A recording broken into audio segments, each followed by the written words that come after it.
So Shalom Aleichem. Let's pick right up where we left off, page 52, looking at Shammai, his Mishnah, Mishnah 15, in Pirkei Avot, using the commentary of the Maharal in this nice book we have of the Maharal of Prague, Pirkei Avot, by Rabbi Tuvia Basser. Okay, we had come to where Shammai had said, make your Torah study a fixed practice, say little and do much, and receive everyone with a cheerful face. So now we're at the say little and do much, page 52. Here Shammai, he says, warns against committing to do too much and then transgressing one's own word. And with this too, Hillel concurs, okay, agrees. And this is extremely good. What Shammai is actually telling us is extremely good advice. However, he says there's going to be a however here, because even here there'll be a place that in certain situations Hillel won't agree. In the context of Torah study, what does say little mean? What does that mean? Say little means that you should say only the law, only the halakha, only the law as you intend to practice it. Did we catch it already? Okay, so see, it's a beautiful musar from Shammai that all of us need to listen to, because all of us talk too much, and all of us don't do enough. Okay, right. So this is a wonderful, wonderful musar advice from him to say little. No, don't say nearly as much as we do, but to do more, to do. All right. But when we turn this to Torah study, and remember that's actually what Shammai is talking about here, make your Torah study a fixed practice, all right? So in this case, the Maharal of Prague is showing us that here it means that you should say only the law as you intend to do it. In other words, your particular way of fulfilling the halakha, and that's all you should ever say about it. You shouldn't say it can also be fulfilled this way, or it includes that, or it can be extrapolated to that. No, only this narrow thing. It is the converse, he says, of saying much and doing little, meaning exposing academic possibilities and opinions that you do not intend to practice. Shammai maintains that our actions should not differ from our words, and that's good advice also. For just as Torah is not subject to change, so Torah study should not accommodate variations. But do you see, once again, we're back to the same problem again. The illustration that we gave before. Which one is right when you say the Shema? This or this? Only one can be right according to Shammai. Whereas Hillel can obviously look at both of them and say, in this world, both of them are correct. Okay. This is another point of contention, he says, between Hillel and Shammai. Shammai taught only what he practiced, to the exclusion of all other opinions. All right? Hillel taught the halakhic opinions of Shammai. He would tell his students what Shammai said, and then as well as his own opinions. Why did he do that? Because he respected them, even though in practice he followed his own view and not Shammai's view. Do we see the difference? There's a core difference really between them. Now, Shammai also says, this is the last part of the Mishnah, where he says, and receive everyone with a cheerful face. Shammai, the Maharal's commentary again, the Shammai's advice stems from the fear of God, from the fear of Hashem, because it avoids slighting people. We shouldn't ever slight anyone. And that also complements Hillel's opinion that we must energetically pursue harmony. The difference in approach between these two schools of thought is also, we wouldn't think it is, receive everyone with a cheerful face, but their differences of approach is also visible, he says, in this admonition also. For Hillel would not agree that it's mandatory to always receive everyone with a cheerful face. Now let's get his explanation with this. Hillel maintains that the other person should not care if he doesn't receive a cordial greeting, because he should not be particular whether people's conduct conforms to his own personal preferences. Consequently, We do not need unfailingly to receive everyone, emphasis on everyone, with a cheerful face. Shammai agrees that the one being greeted, he really shouldn't care about being greeted pleasantly. And this is a sign of a tzaddik. In other words, if you don't greet them nicely, so what? However, Shammai maintains that the one doing the greeting must be particular to greet individual in a pleasant manner, because why is that? Because it has to be an absolute standard of conduct. This is what Shammai dealt in. He dealt in absolute standards, all right? So when he says whether you like the person, don't like the person, doesn't matter, even if he's your own worst enemy, you receive him with a cheerful face. Absolute standard of conduct, and that the recipient's attitude is absolutely irrelevant to our conduct. I'm not going to get into whether,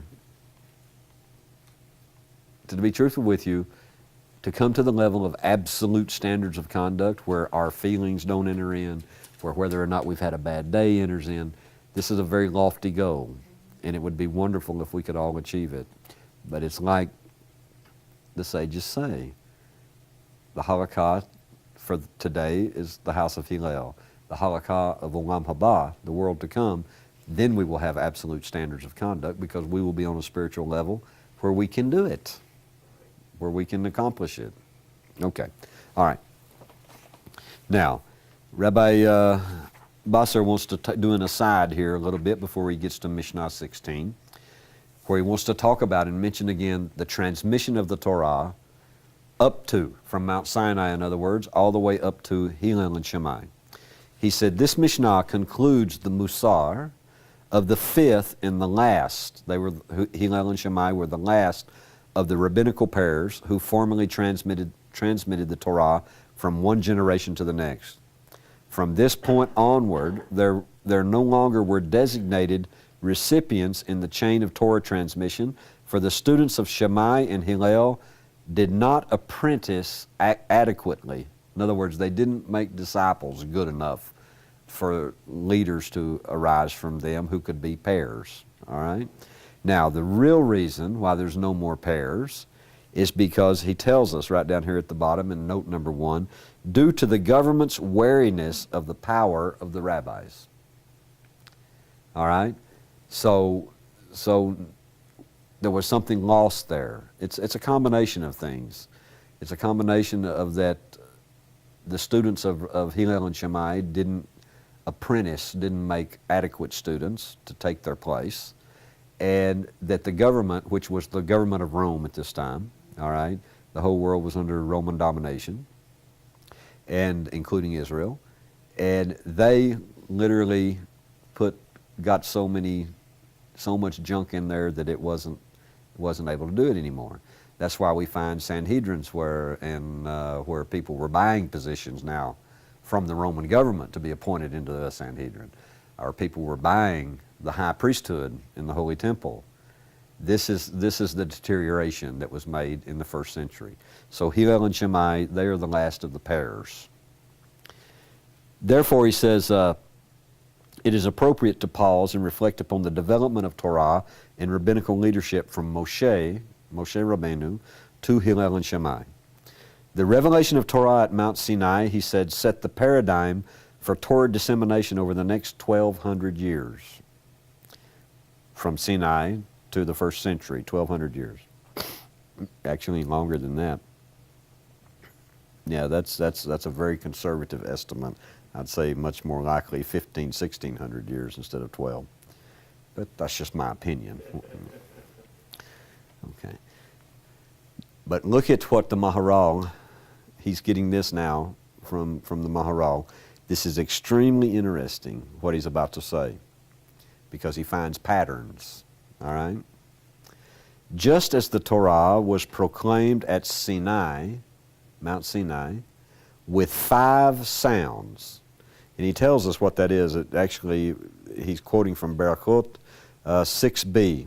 The sounds emanated to each of the 4 directions, and the 5th sound was in the center. Very, very interesting. Okay, 5 sounds which spread throughout the world, okay? So the Torah spread through each historical era, and it did so in 5 stages. We find that there were 5 stages of Torah transmission in the period from Moshe until, you remember, the men of the Great Assembly. And then there were 5 pairs, when we begin the pairs of rabbis who, after the men of the Great Assembly was over, there were 5 pairs of rabbinical leaders, again, in the era of the Second Temple. So we have this pattern of 5s going on in every era of Torah transmission, okay? Furthermore, he says, just as the 5 sounds at Har Sinai, at Mount Sinai, spread Torah throughout the world and then subsided, so the first 5 groups spread Torah throughout the era prior to the Second Temple, and then it began to subside.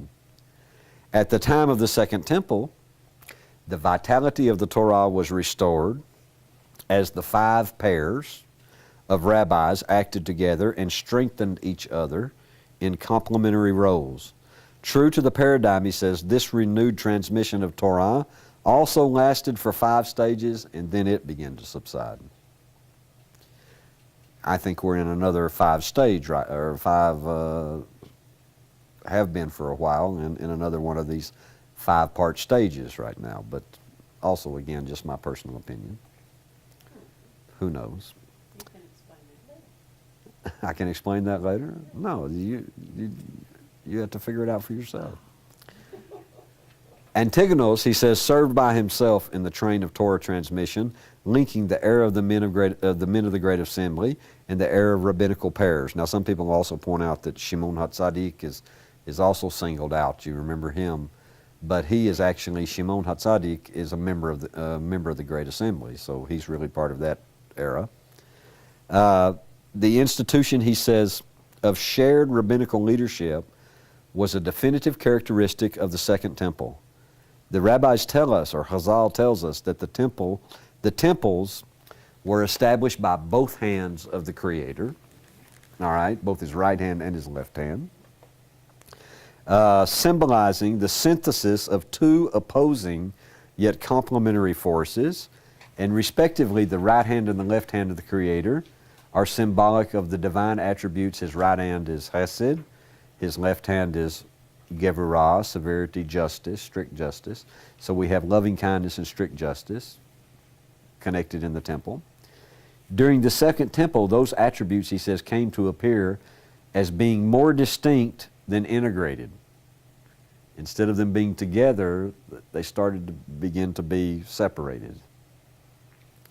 The impact of that shift, he says, was felt in the institution of shared leadership by the president and the head of the rabbinical court. For their roles were derived from those 2 divine attributes. Remember, the president always gave us something from chesed, loving kindness, love of God, while the head of the rabbinical court gave us something from the fear of God, from more strictness. In this light, he says, it was most fitting that their admonitions expressed the love of God and the fear of God in resonance with the attributes of kindness and strict justice. Now, the development of Musar, he says, from Antigonus to Hillel and Shammai. As Torah leadership began to become diffuse, in other words, rabbis having different opinions, the rabbis' Musar addressed a more diffuse set of relationships, he says, as we'll see. Antigonus, the Musar of Antigonus, addressed the person himself, advocating that we serve God out of love while at the same time maintaining the fear of heaven. He was followed by these 5 rabbinical pairs, each of which would extend the advice of the preceding generation. In other words, build upon that advice. The first pair of rabbis addressed conduct within the household. Y'all remember, we've studied all this. Within the household, and you remember, he actually, let me pick up his notes here. They advised one to open his house to sages, neighbors, and the poor, and that he and his wife should fulfill the religious mandate of their respective roles by refraining from excessive conversation. You remember, we've looked at all that. Okay. So conduct within the household, which is our closest of relationships. The second pair strengthened the relationship with one's Rav. All right? One's friends and one's neighbors, those are relationships which are progressively less close, more outside relationships. They advised, do you remember what they advised? They advised one to secure a Rav, make a Rav for yourself. Find you a rabbi, okay? And actually, if you remember, buy a friend, pay for a friend. And to avoid bad neighbors, okay, bad associations. The third pair addressed judges who are charged with an aspect of community leadership. And they advised judges against acting as lawyers, you remember, for those that they are judging, and to act in a manner which is objective and charitable to both parties equally. The fourth pair addresses the conduct of those who were in power, who had power, whose authoritative role renders them distant and distinct from the community. Let me read that again. The fourth pair addresses the conduct of those in power, whose authoritative role renders them distant and distinct from the community. And the fourth pair advised people to love honest labor, avoiding holding an office of authority, and that a rabbi must exercise care in selecting his words when addressing his students. Is that ever the truth? Okay. And the fifth pair established rules of conduct for the community at large so that the bond of peace should not be breached. And once again, Hillel advised the pursuit of peace. They both advised being reliable, promoting a feeling of acceptance among people. Okay? All right. Now, so that brings us through Mishnah 15. And now we are moving from the pairs to statements mainly of single rabbis, generally speaking, probably the president of the Sanhedrin at the time. Rabban Gamliel, Mishnah 16, Rabban Gamliel used to say, accept a Torah teacher upon yourself and remove yourself from uncertainty, and do not give excess tithes by estimating instead of measuring. All right? In other words, by estimation. Okay. Mishnah 16, the commentary of the Maharal. These three statements of Rabban Gamliel, actually, they all comprise a single point. And that is that every aspect of human activity should be executed with certainty and be free from doubt, as befits the sekel, the intellect that we were given.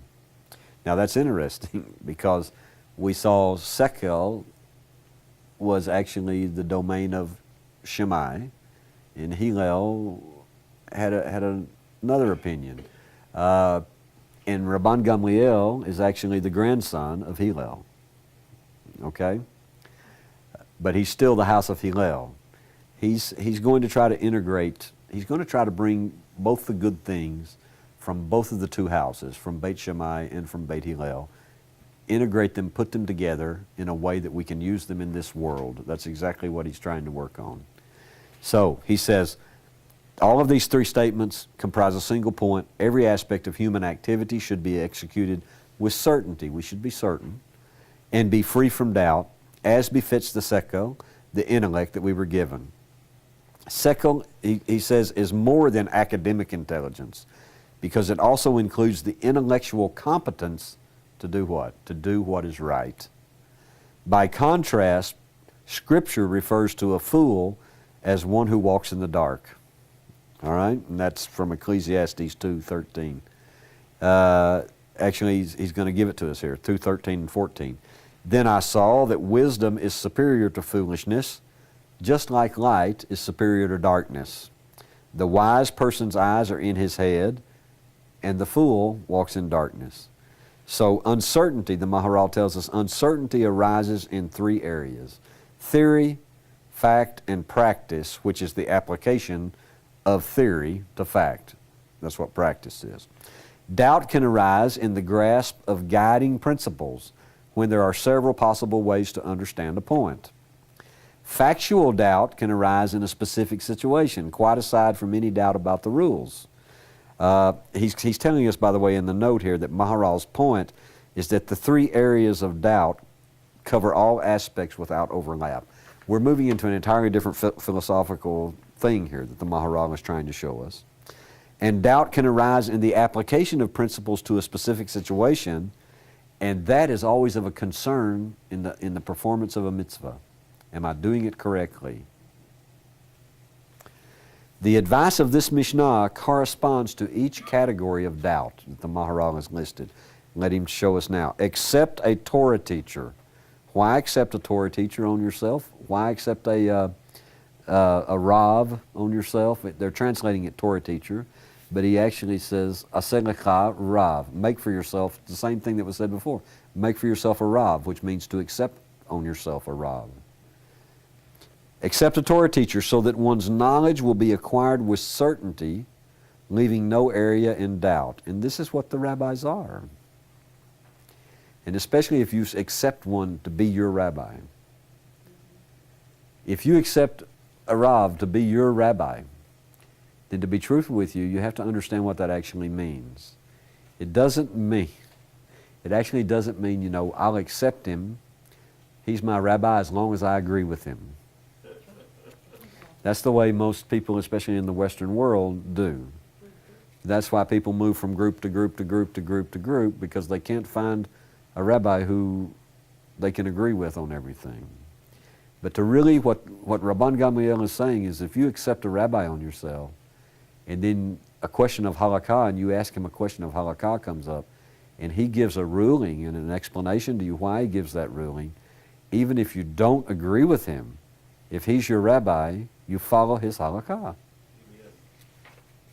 Go ahead. I know you're just dying to ask the question, Tony. Go ahead. Can I have one more? Can I have more than one rabbi?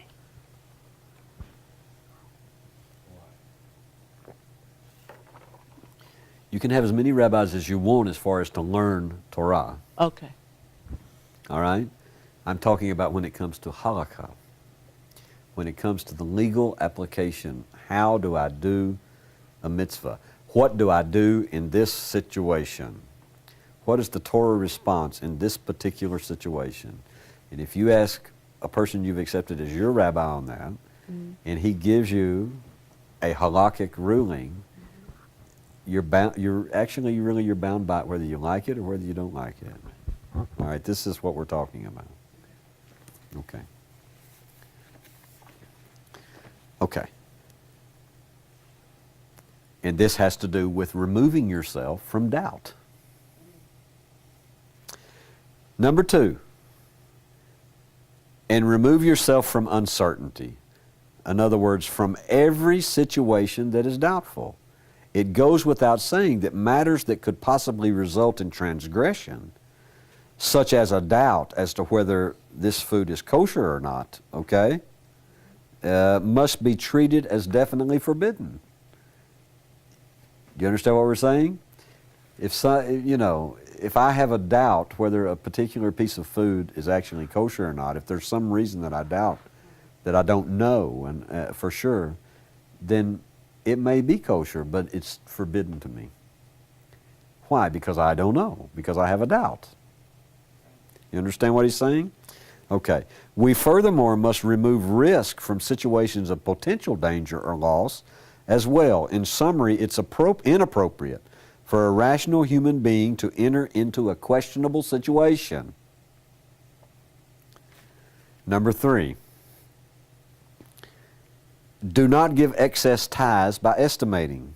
In other words, what Rabban Gamliel is actually saying, he's finding a very small thing, and he's saying, don't perform any mitzvah by an estimate. All right? Even though tithing by estimate, he says, it is in fact permissible. Okay? It's actually permissible to tithe by an estimation. Becharot 58b in the Talmud, in the Gemara, it says, a Levite is obligated to give to the Kohen a 10th part of the tithes that he himself receives from the people. That 10th may be figured by estimation. And therefore, explains Maharal, it is certainly permissible for people to give tithes to the Levite also by estimation. All right? But Rabban Gamliel is saying, remove yourself from doubt. Know exactly what you're doing. Have certainty in everything. So what he says is, he says, even though tithing by estimate is in fact permissible, it shouldn't become a regular practice. The Torah permitted it only if you need the food tithed immediately, and there is actually no time to measure it accurately. Torah law considers estimation to be almost as reliable as certainty, but nonetheless, he says, we should refrain from even a marginal doubt and do everything with precision and certitude, because that is what befits our intelligence. Are you together with me? We're all okay? Such conduct, he says, helps to perfect our character. Every mitzvah, every commandment is designed for our improvement, to help our character, to help in the transformation of our will to receive for ourselves alone. Every one of them. Every one of them is for our own good. They're for our benefit. Whether we see that in the meaning of the mitzvah or not, it still is. Such conduct helps perfect our character and avoids many problems, he says, that arise from doing things that we're not sure of. We're not sure whether we should do that or not. Anyway, Yehoshua ben Parachia already advised us in Mishnah number 6 that one should establish for himself a Rav, a Torah teacher. However, he was concerned with the need to avoid errors in halakhic practices, whereas this Mishnah from Rabban Gamliel is concerned with the quality of Torah study aside from any practical application. Rabban Gamliel advocates studying with a Rav because, okay, this is something totally that I was on the opposite coin on. But Rabban Gamliel, the Maharal is saying, advocates studying with a Rav because that ensures a conclusive understanding of the Torah and avoids the ambiguity that results from studying without a Rav. Okay, I understand what the Maharal is saying. And this is why in everything I teach, actually, we study with the rabbis. Right. Because I don't want to give you something that comes just from me. Right. You understand what I'm trying to say? Because I don't want it to be ambiguous. I don't want it to be, well, maybe that's what that means, maybe it doesn't. And this, by the way, is the key to actually understanding how to do real Jewish studies. Study with the rabbis. It's not fair to come to Jewish texts and interpret them, translate them and interpret them from a foreign way of thinking, with a foreign set of definitions of terms. This is why we have to know Chazal. It's why we have to know the sages. It's why we have to study the oral tradition, the oral Torah. Because they are really the only ones who really have the authority to actually interpret for us the written text. And that's just good sense, much less that it's the halakha. Unlike previous Mishnayot, he says in this chapter, this Mishnah does not say that Rabban Gamliel, did you notice it doesn't say that he received the Torah from Hillel and Shammai? Because the chain of designated Torah transmissions continued only up to Hillel and Shammai. And the Talmud tells us, and this is from Sanhedrin 88b, that when there were many disciples of Shammai and Hillel who had not adequately been Talmidim, there were many halakhic disagreements within Israel, and the Torah became like two Torahs. And that is what happened. Consequently, the Mishnah no longer says that rabbis in the generations after Hillel and Shammai, that they received the Torah. The only exception to that is actually, we're going to find it in Pirkei Avot. In chapter 2 of Pirkei Avot, in Mishnah 9, that Rabban Yochanan ben Zakkai, who we'll understand more about him when we come to his time, that he received from Hillel and Shammai. Okay? And we'll get to that when we get to that Mishnah and see what made him a little different. Okay? All right, you still enjoying it? You're still with me? We're still beginning to understand these are the great sages of Israel. And more than anything, we're seeing how the Torah was transmitted from Sinai and comes down to us even today. And we have it. Okay. All right. Toda Rabbah. I'll see you the next time. Shalom Uvrakah. Bye-bye.